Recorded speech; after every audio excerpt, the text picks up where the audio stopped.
శ్రీకాంత్ రెడ్డి గారు నమస్కారం. నమస్కారం అండి. యా మీ ఎమ్మెల్యేకి సంబంధించినటువంటి ప్రస్తుతం మీ ఎమ్మెల్యే గత ప్రభుత్వంలో కీలకమైనటువంటి మంత్రిగా ఉన్నటువంటి హరీష్ రావు గారికి సంబంధించినటువంటి డిస్కషన్లో ఉన్నాం. చెప్పండి, మీ అభిప్రాయం చెప్పండి. మీరు ఏ విధంగా చెప్తున్నారో నాకు అర్థం కాలేదు. హరీష్ రావు అనేటువంటిది ఆవు ముఖం బయటికి ఆవు ముఖం కనబడుతుంది, కానీ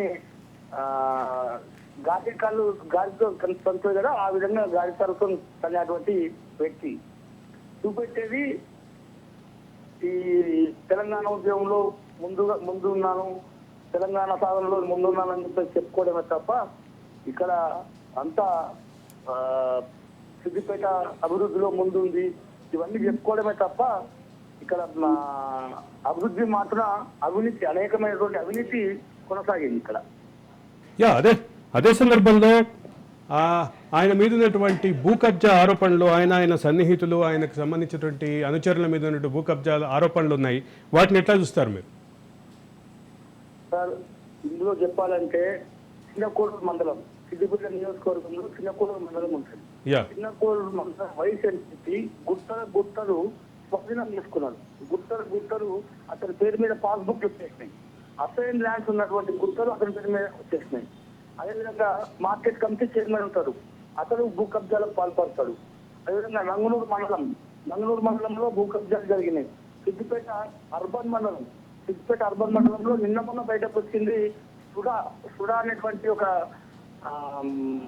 అర్బన్ అథారిటీ. దాంట్లో వాళ్ళ పేరు మీద భూమిని అక్వైర్ చేసుకొని, సుడా పేరు మీద భూమిని అక్వైర్ చేసుకొని ఇది సొంతంగా సుడా చైర్మన్ పేరు మీద రిజిస్ట్రేషన్ చేసుకున్నటువంటి పరిస్థితి అసైన్ ల్యాండ్స్ ని. ఈ విధంగా అనేకమైనటువంటి అంటే టౌన్ లో ఉన్నటువంటి వాళ్ళని బెదిరించి భూములు కబ్జా చేసుకోవడము, వాటి మీదకి పోవడము, గెట్టు పంచాయతీలు పెట్టి వాటిని చేయడము, ఈ విధంగా అనేకమైనటువంటి కబ్జాలు, అనేకమైనటువంటివి. శ్రీకృష్ణ రియల్ ఎస్టేట్ అని చెప్పేసి ఉంటుంది, ఒక కౌంటర్ ఏకంగా ఎక్కడ స్వాధీనం చేసుకొని ప్లాట్లు ఎప్పుడు 1996 లో ప్లాట్లు కొట్టిన వాటిని ఈ రోజు మా పేరు మీద వచ్చేసిందని చెప్పేసి వాళ్ళన్నింటినీ ఇది చేసుకొని ఈ విధంగా అనేకమైనటువంటి విషయాలు. అదేవిధంగా అభివృద్ధి పేరు మీద దాంట్లో కమిషన్లు తీసుకొని అవినీతికి పాల్పడడం. ఇలా కోమటి చెరువు తీసుకుంటే సిద్దిపేటలో కోమటి చెరువులో కొన్ని 100 కోట్లు పెట్టిండు. అవన్నీ కూడా ఇలా కాంట్రాక్టర్ జేబుల్లో నుంచి మళ్ళీ హరీష్ రావు ఇంట్లోకే ఉన్నటువంటి ఆయన వేసిన రోడ్ల మీద వేయడం, కట్టిన డివైడర్ మీద మళ్ళీ కూలగొట్టి కట్టడం, ఈ విధంగా అనేకమైనటువంటి అండర్ గ్రౌండ్ డ్రైనేజీలో చాలా అవకతవకలు జరిగినాయి. ఇన్ని రకాలుగా ఇక్కడ ఉంది.